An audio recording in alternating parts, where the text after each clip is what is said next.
Caritamrita, Adi-lila, chapter 13, text 82.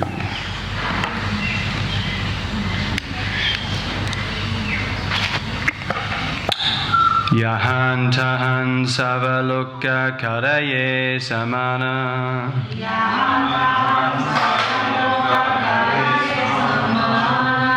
Gare patta iya deya dana vastradana.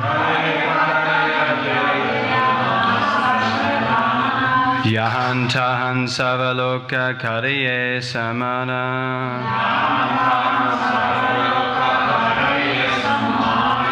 Gare patta iya deya dana vastradana.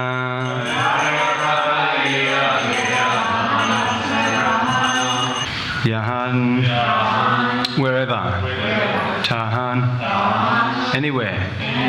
Savaloka, all people.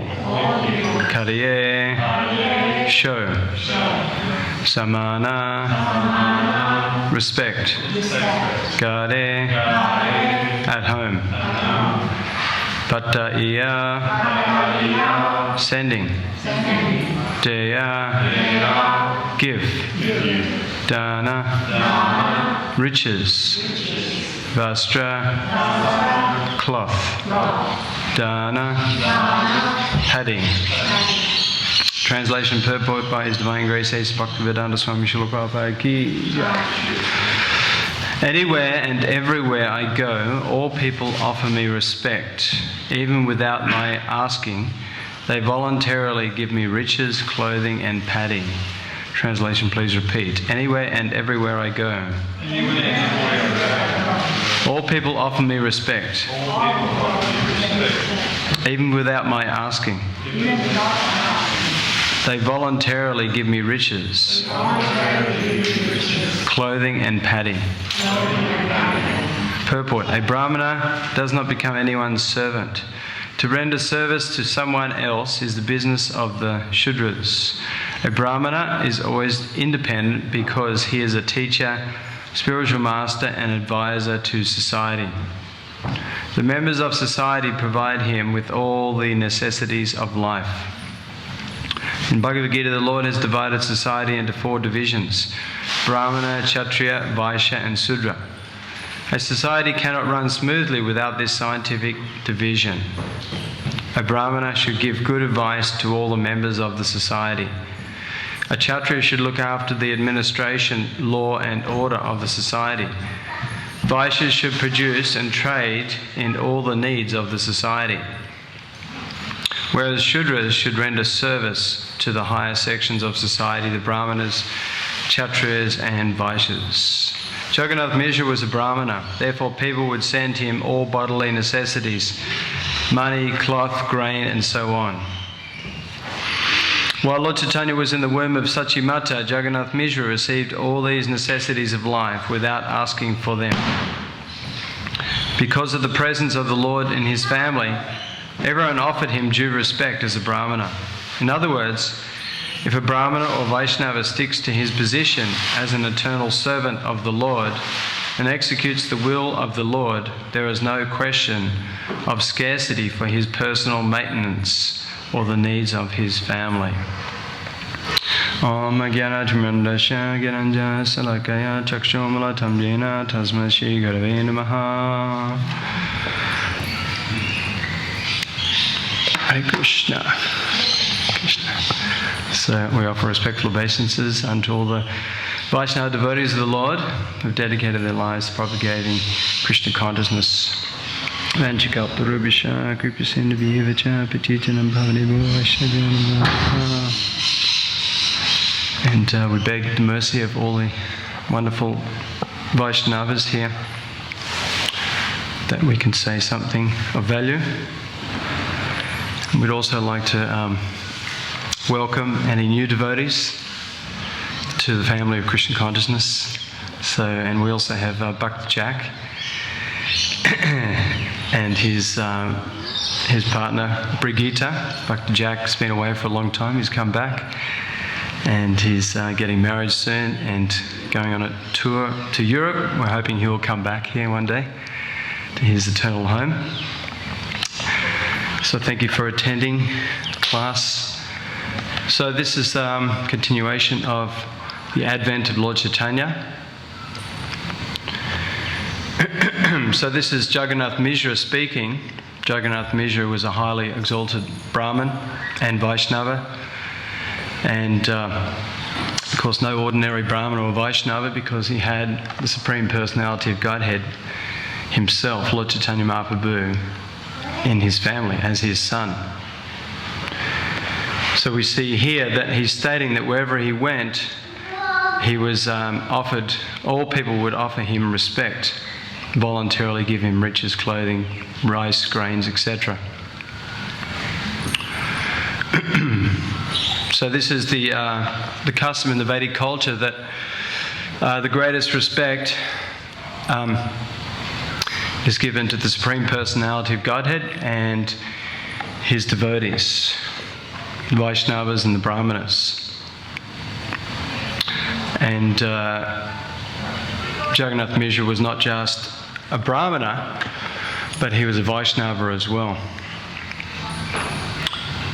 So ultimately, a Brahmana is one who knows the absolute truth, who knows ultimately the Supreme Personality of Godhead is the ultimate object of all worship and sacrifice. Krishna says in Bhagavad Gita, Bhaktaram Jagatapasham, Sarvaloka Maheshwaram Suridam Sarvabhutanam Gyatva Mam Shantam Richate. A person in full consciousness of me, who knows me to be the ultimate beneficiary of all austerities and sacrifices, the Supreme Lord of all the planets and the demigods and the friend of all living entities, can attain peace from the pangs of material miseries. So a Brahmana or Vaishnava, he knows the absolute truth in full. Not just, there's a certain section of Brahmanas who are impersonalists. They only focus on the impersonal aspect of Krishna, impersonal Brahman. They want to become one with Krishna or merge into Krishna's effulgence. But for this so-called spiritual perfection, this is considered suicide for a Vaishnava. Because in Krishna consciousness, in eternal relationship with Krishna, the real Brahmin and Vaishnava, they understand that in relationship with Krishna there's wonderful association and service in relationship with the Supreme Lord, and also in the association of so many of the Lord's wonderful eternal associates. Whereas the impersonalists who want to merge into the void or the oneness of Krishna, they cannot stay there forever because there's no real satisfaction. So it says that eventually they fall back down to the material platform, back down to the material realm, material worlds, even though they may have achieved that Brahman perfection in the spiritual world. They cannot stay there forever. Aruya Katrina Parampadam Pada Patantyato Natrita Yusmadankraya. Because such impersonalists, such so-called Brahmins, they don't have any regard for the lotus feet of Krishna. Their so-called liberation is only imagined superiority, because they're offensive. So the absolute truth, as in the first canto, is defined in three features, three main features. Vedanti tat tattva vidas tattvam yagyanam avayam brahmati pramatmati bhagavaniti subjite. Learned transcendentalists who know the absolute truth call this non-dual substance Brahman, Paramatma and Bhagavan. So Brahman, the all-pervading, impersonal effulgence of the Lord. Then Paramatma, the Supreme Lord within the hearts of all living entities, it's the Super Soul. And Bhagavan, the Supreme Personality of Godhead, who resides in his own planet, Goloka Vrindavan. Of course, he has many other expansions in the Vaikuntha planets. But the topmost planet in the spiritual world is Goloka Vrindavan.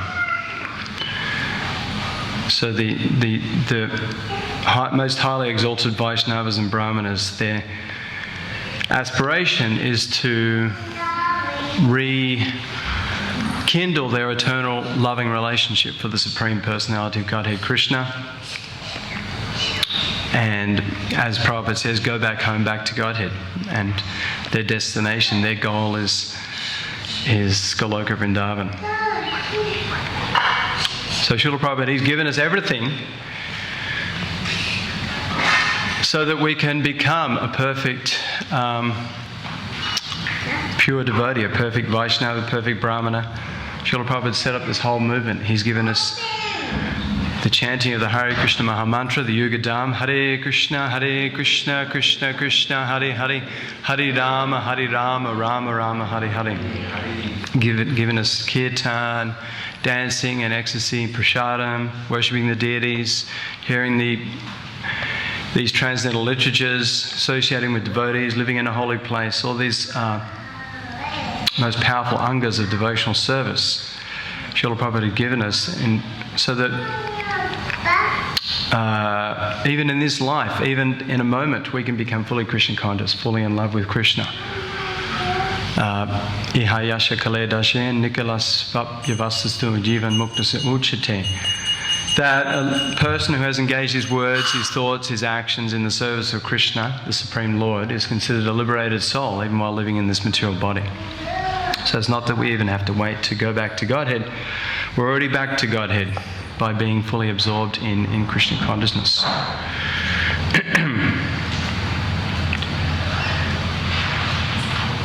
So, as we see here, all the people were offering Jagannath Mishra great respect, not only because he was very exalted Brahmana and Vaishnava, but because he had the Supreme Personality of Godhead, the most merciful incarnation, Lord Caitanya Mahaprabhu, who's not actually, sometimes we say incarnation, but he's not an incarnation, he's actually the Supreme Original Personality of Godhead as much as Krishna is.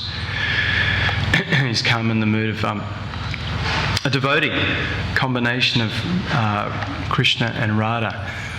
Shri Krishna Caitanya Radha Krishna Nahi Anya. It's a combined combination of Radha and Krishna, his most merciful incarnation. So all these people were offering great respect to Jagannath Mishra.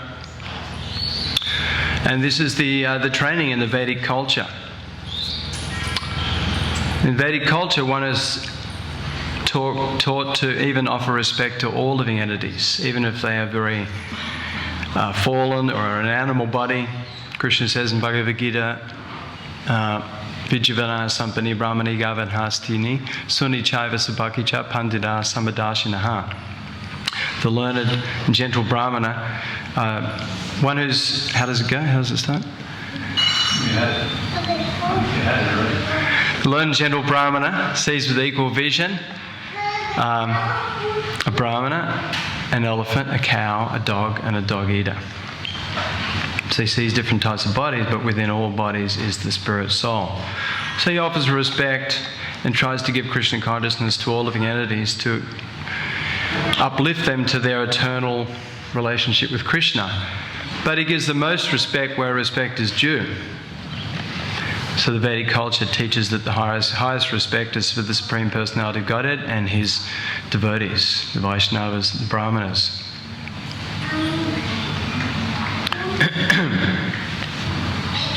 So, and Srila Prabhupada elaborates here that a Brahmana is always independent because he is a teacher, spiritual master, and advisor to society.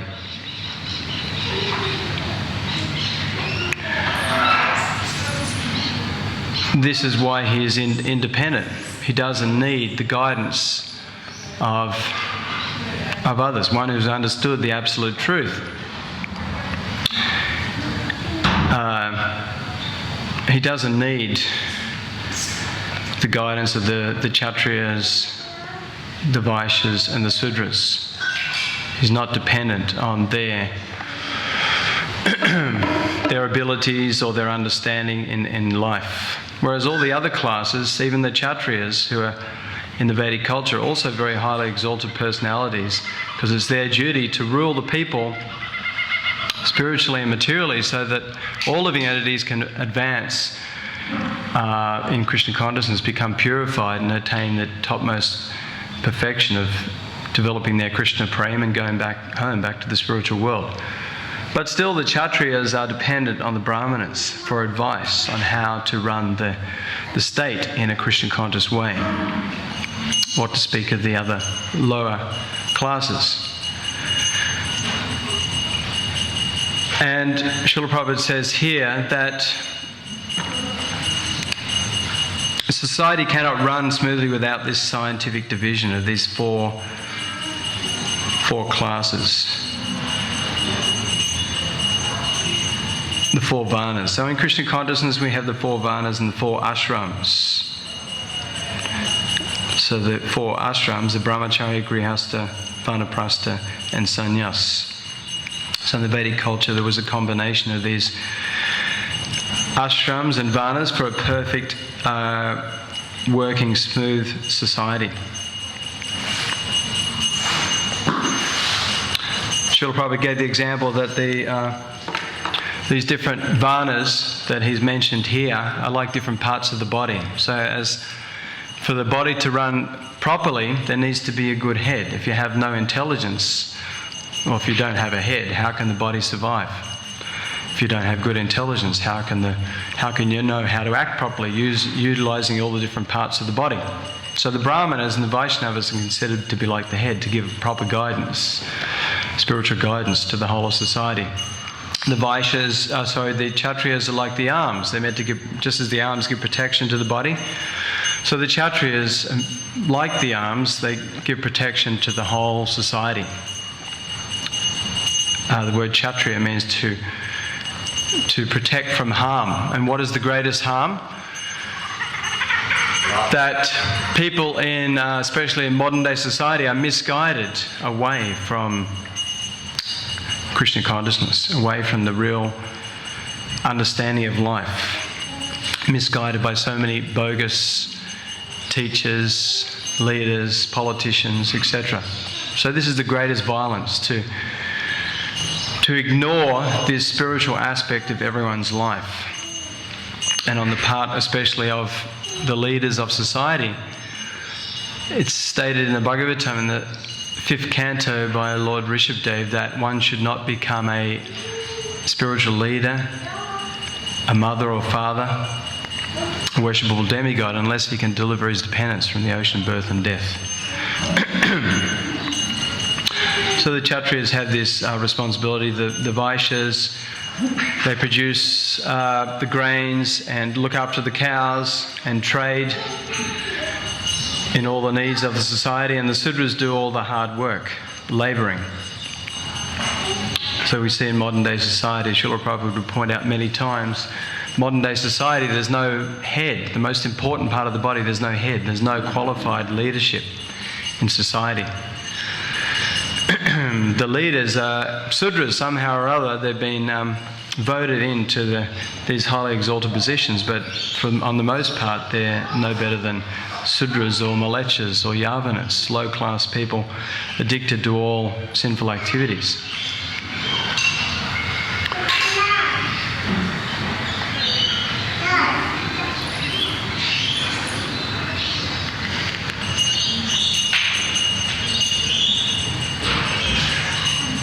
So all other, apart from the Brahmanas and the Vaishnavas, all other classes in society are dependent because ultimately they need guidance, spiritually and materially, how to live peacefully and happily in this world and make progress to the ultimate goal of life, Krishna consciousness.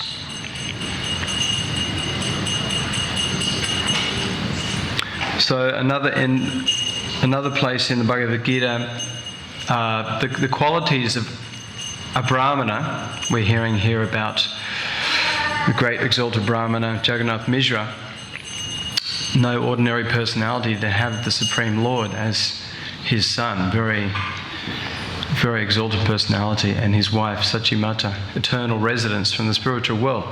So in another place in the Bhagavad Gita, Chapter 18, text 42, Krishna lists the qualities of a Brahmana. Tamo damastapasocham shanti ajavam evacha. Jnanam vijnanam astikam brahma kama svabhavacham. Peacefulness, self-control, austerity, purity, tolerance, knowledge, wisdom and religiousness. These are natural qualities by which the brahmanas work.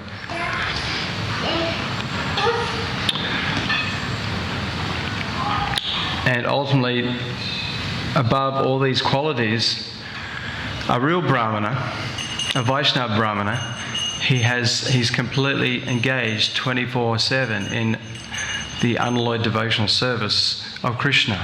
And he has pure love for Krishna. And he's always thinking of Krishna and how to glorify Krishna, how to spread the glories of Krishna all around the world. So this is his greatest quality, that he's a unalloyed, unmotivated, uninterrupted devotee of the Lord. And all these other qualities, they come automatically. So this, for ourselves practicing Krishna consciousness, we're aspiring Brahmanas, aspiring Vaishnavas. We don't have to separately endeavour to achieve all these Brahmanical qualities. They all come naturally when we become purified and attain gradually more and more levels of full Krishna consciousness. Yashasti bhakti bhagavati yakinchina savai gunas tatra samasate sada. Also in the 5th canto it mentions that one who has unalloyed devotion to the Supreme Personality of Godhead Krishna has all the good qualities of the demigods and the Supreme Lord himself. One who doesn't have devotion to Krishna has no good qualities, even though he's very adept in material endeavours in this world.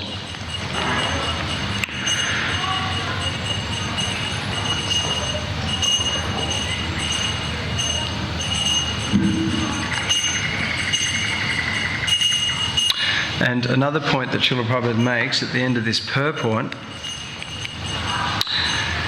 he states, because of the presence of the Lord and his family, everyone offered him due respects as a Brahmana. In other words, if a Brahmana or Vaishnava sticks to his position as an eternal servant of the Lord and executes the will of the Lord, there is no question of scarcity for his personal maintenance or the needs of his family.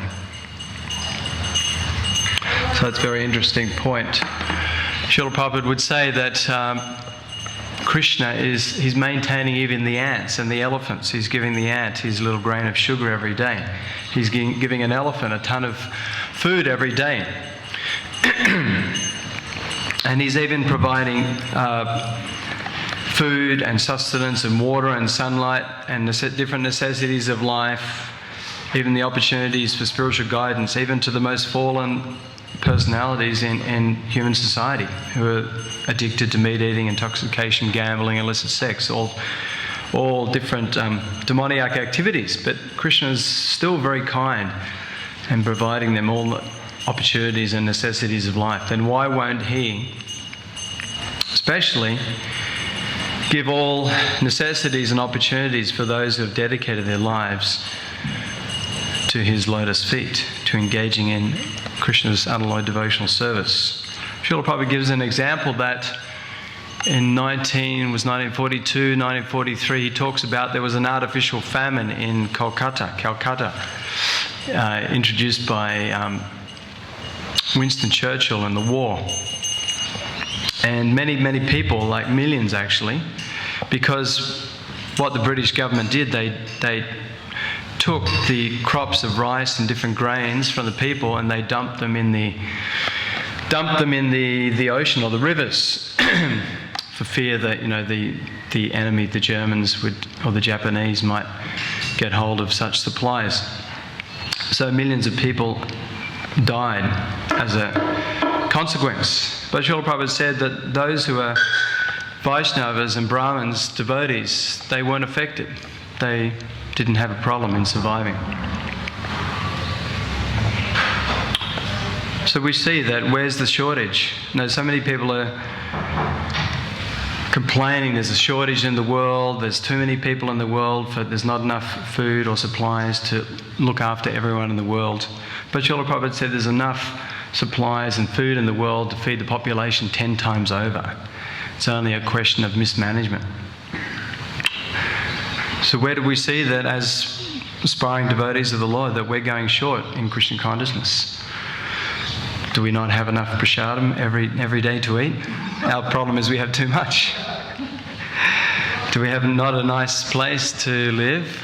A nice place to sleep? Do we not have adequate clothing?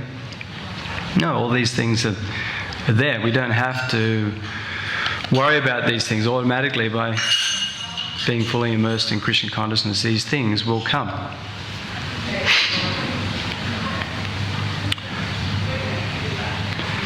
And there's another verse that also talks about the duties of a brahmana. Patan patan yajan yajan dan patguha. Is that how it goes? Sounds good. Yeah. So the 6 duties of a brahmana is that he engages in deity worship and engages others and teaches them in deity worship. He gives in charity and receives charity. And he learns the philosophy of Krishna consciousness, and he teaches the philosophy of Krishna consciousness to others. And Srila Prabhupada said if even 1% of the whole world became Brahmanas or Vaishnavas, then the whole face of the world could change for the better.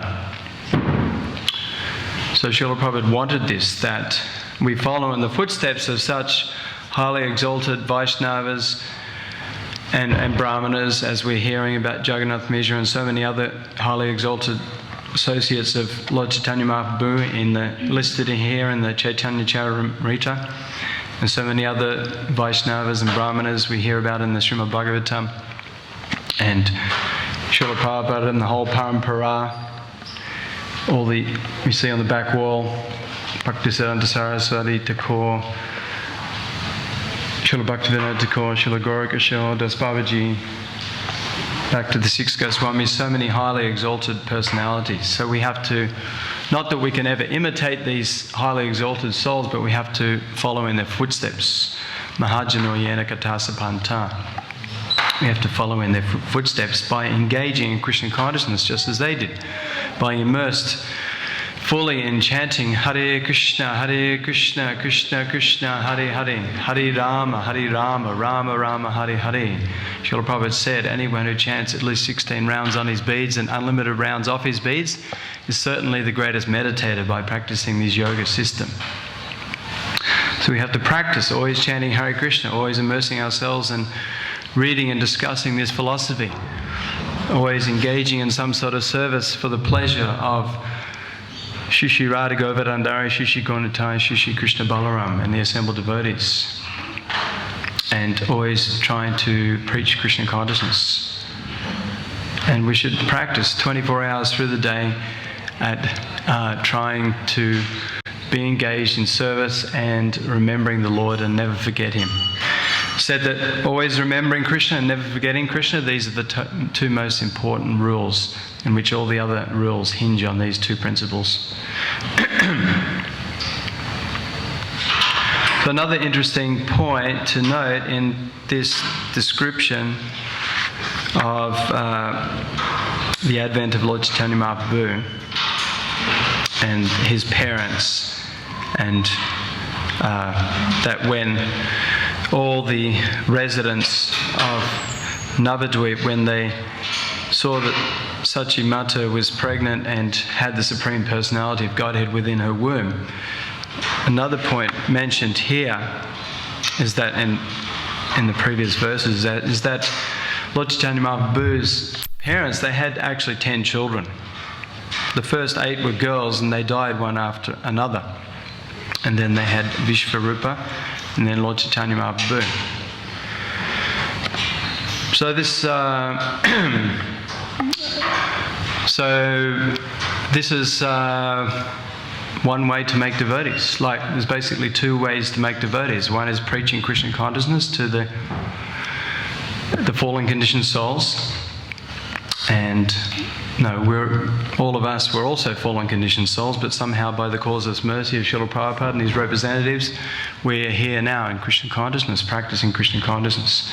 So this is one method, is to go out and preach Krishna consciousness and bring other people back to the family of Krishna. Another method is to have children in Vaishnava families. And as Krishna points out in a few verses in the Bhagavad Gita in the 6th chapter, Suchinam Srimatam Gehe Yoga Brashta Bhajayate, one who falls away from Krishna consciousness after short practice. He's born into a family of brahmanas or rich mercantile people. But one who is unsuccessful after long practice of yoga and Krishna consciousness, he takes birth in his next life in a family of devotees. And Srila Prabhupada says about himself and his spiritual master, they had this wonderful opportunity to be born in a family of highly exalted devotees.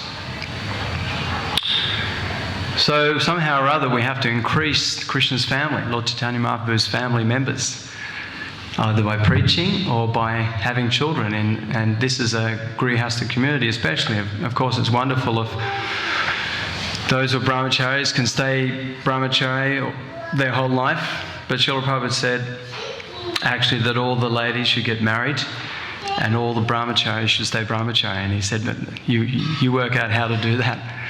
But then also Prabhupada said that one who's in Grihastha life and is strictly following the principles and only engaging in sexual activity to produce a Krishna conscious child, this is also brahmachari. And we see that great exalted souls like Bhaktivinoda Thakur, he had, was it 11 children or 12 children? So he had 11 or 12 children, but that was no deterrent from his service to Krishna and his preaching Krishna consciousness. So, and we see, I was just thinking like, especially during the festivals, we see a lot of the young devotees who have been through the Gurukul system. They come and they lead amazing kirtans and like Sunday feast and festivals. Of course, many of them are working, so they can't come here maybe in the morning because they're all working, which is very, very responsible. They've got very responsible jobs and they've got families, a lot of them. But I was just thinking, there's so many wonderful devotees who have been born in Vaishnava families. Like, I just wrote down a bit of a list of some of the, we can, of course there's, so many more than I've written here, but I was just seeing some of them the other day, like here in Gorpaneem, Gopal, Narahari and his brother, Kalindi, Premanjali, Tulsi, Gauranga, Adwaita and Manjula, the Dur brothers, Madhurangi, so that's just a few. There's so many more we don't have time to list, but I was thinking, wow, this is amazing. All these wonderful souls, they're very highly elevated souls. They've been born in Krishna consciousness, or even conceived before conception. Their parents performed the Govardhana Samskara, chanting at least 50 rounds. Well, and that's what we're meant to do, and that's so to attract a great soul. So a lot of these souls, they've been attracted to this Krishna consciousness movement and born in very elevated families. And from the very conception, even in the womb, they've been constantly hearing Krishna Katha, hearing Hare Krishna Kirtan, taking prasadam ingested by their mother. So I was thinking we need more of these great personalities. So, as Grihastha Prabhupada said that Grihastha life without children is void, and actually he quoted Chanakya Pandit as saying Grihastha life without children is void. So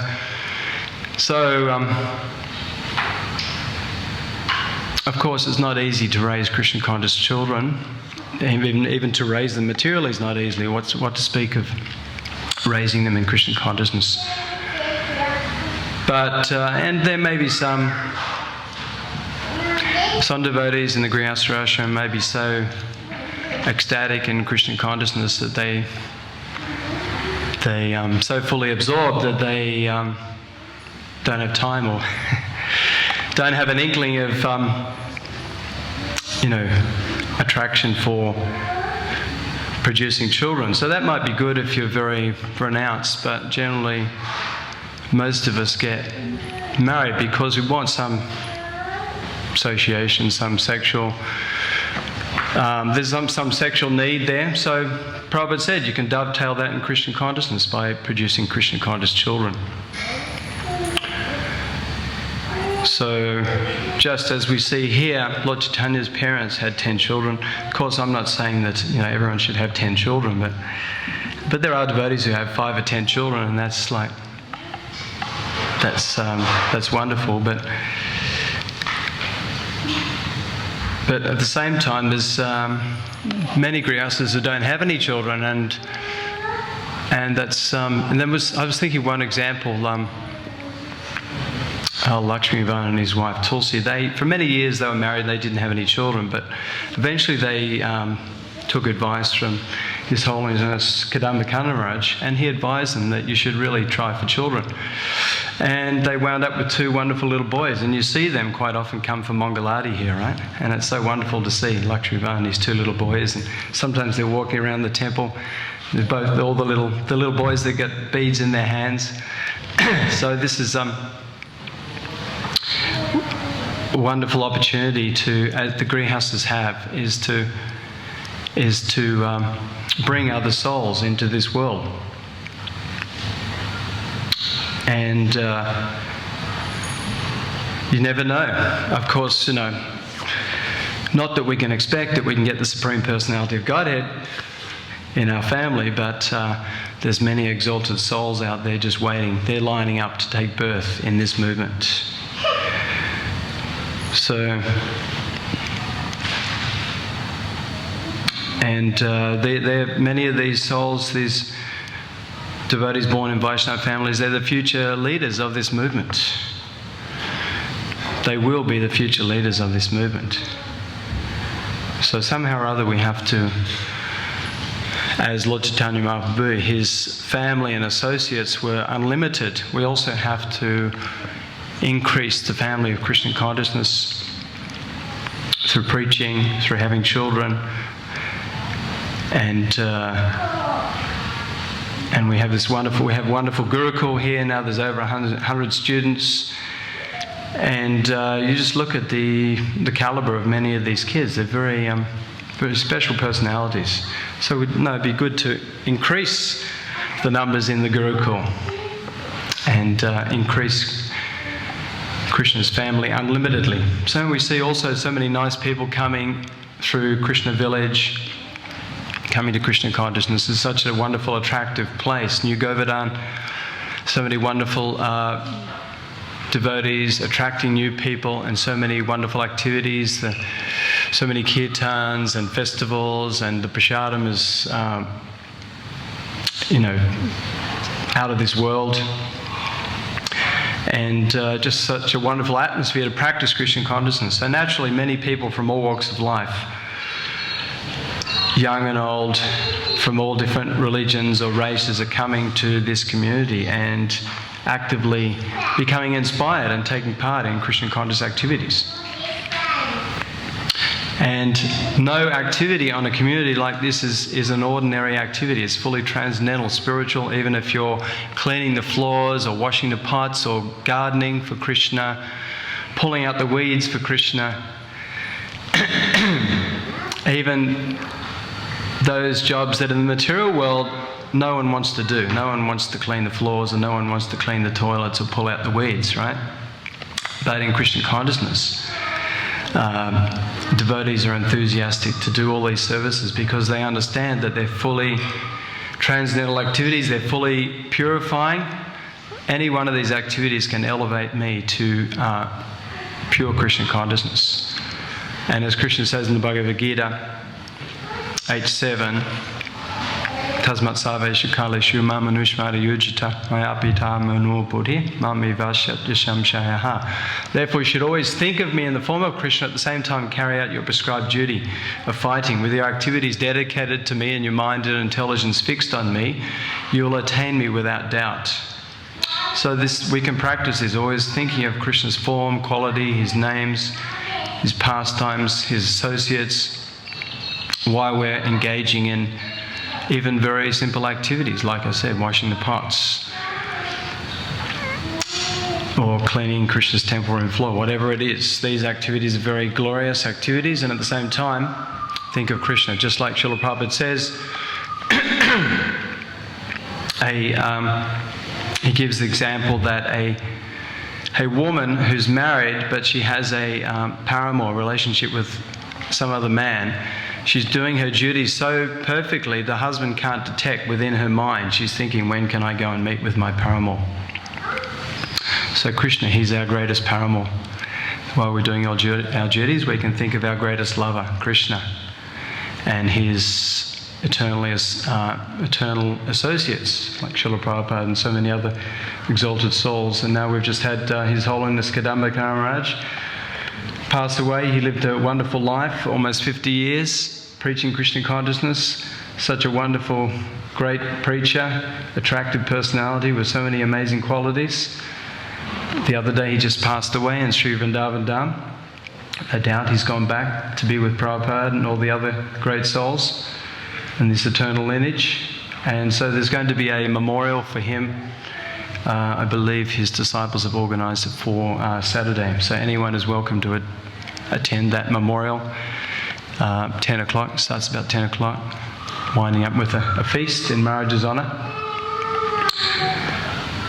So we always have to remember these great liberated souls and what they've done and what they've given us. If it wasn't for them, like if it wasn't for Srila Prabhupada coming to the West, where would any of us be now? None of us would have any understanding whatsoever of Krishna consciousness, though none of us would be practicing any aspect of Krishna consciousness. We'd be just out there in the gutter of material existence. So Srila Prabhupada and his representatives, they're always pushing us. Just as you've been saved, now you have to try and save others, bring others to Krishna consciousness. Srila Prabhupada said, I have saved you and I've shaved you. He joked. The brahmacharis and the male devotees, I've saved you and I've shaved you as well. So Prabhupada said that my devotees previously, they were drug addicted, meat-eating, illicit sex-mongering hippies, and now they're looking like they're residents of the spiritual world with saris and dhotis and shaved heads and tilak and kuntimala and japamala and smiling from ear to ear, the happy haris, right? Actively serving Krishna and preaching Krishna consciousness. Does anyone have any questions, comments or corrections? We have a microphone. Does anyone know where the microphone is?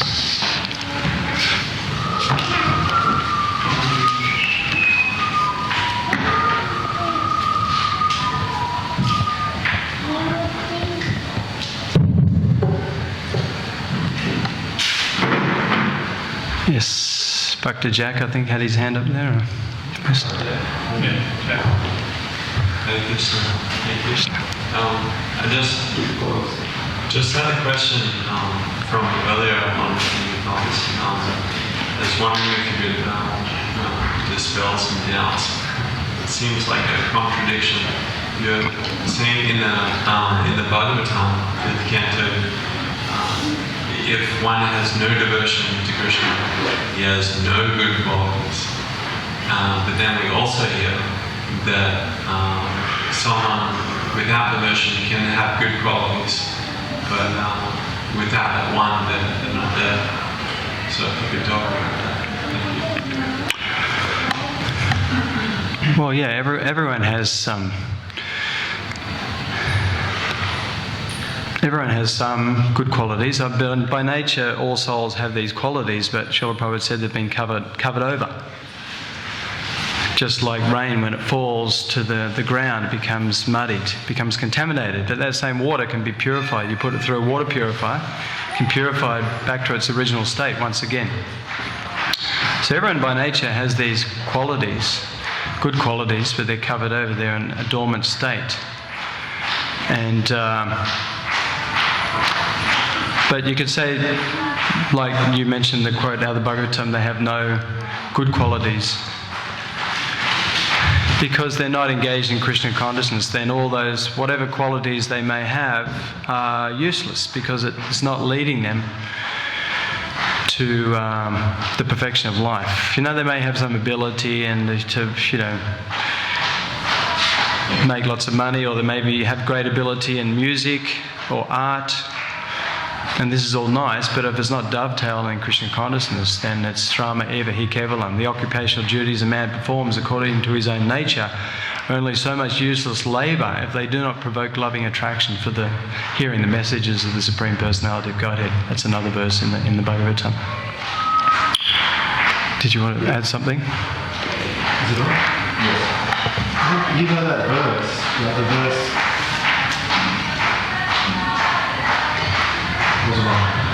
The verse that you know, which gives that answer that he asked for. But why don't the qualities that we see in people who are not devotees, why they're not recognised as qualities? Because they're hovering on the mental platform. And at any moment they can just give those qualities away if something entices the mind and senses in a different direction. So they may have a quality that suits them, but then because their life, their existence, their state of consciousness is hovering on that mental platform, then at any moment it can give way if some form of sense gratification is offered and it's not suitable for them to manifest that quality, then the quality disappears. You know the verse? Yeah, it's part of that.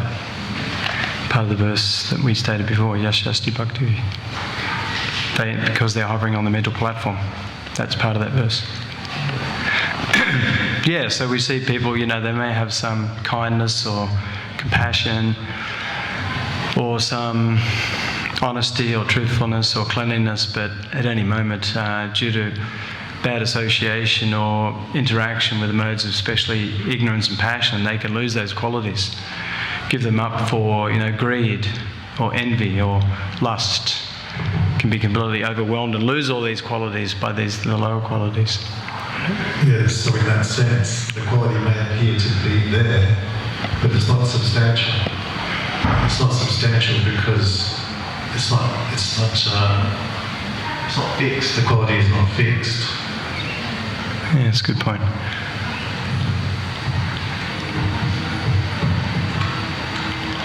Hare Krishna. Hare Krishna. Thank you very much for the class, Prabhuji. I have two questions, but I don't want to hold them around time. Can have a couple more minutes. These four classes of Vedic society, I had an interest because everyone's been saying that we don't have the brahmanas, and therefore the society sort of falls apart. Before I met devotees, I've been involved with a lot of material studies, and a lot of people prefer not to go to politics. Very qualified people with good character prefer not to go to politics because in finances, in commerce, they can achieve much more.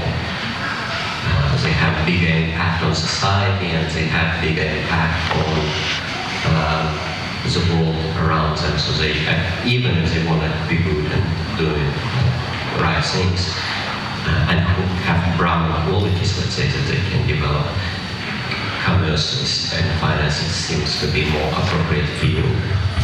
So what's the question? The question is, it seems like, to me, it appears that it's not necessarily or as equal as we don't have qualified brahmanas, even if qualified people will inspire to be a brahmana in society, there is no space for them.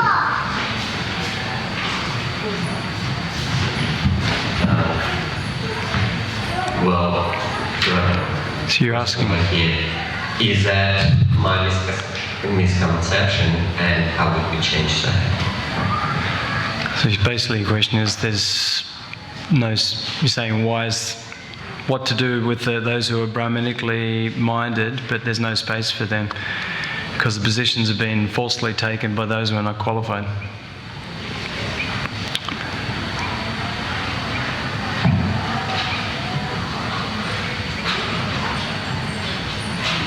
Well, I'm not sure if the position has been taken by those who are qualified. Let's say we have a president, right, who, let's say, is supposed to be the Brahman in our society. The president doesn't have much power.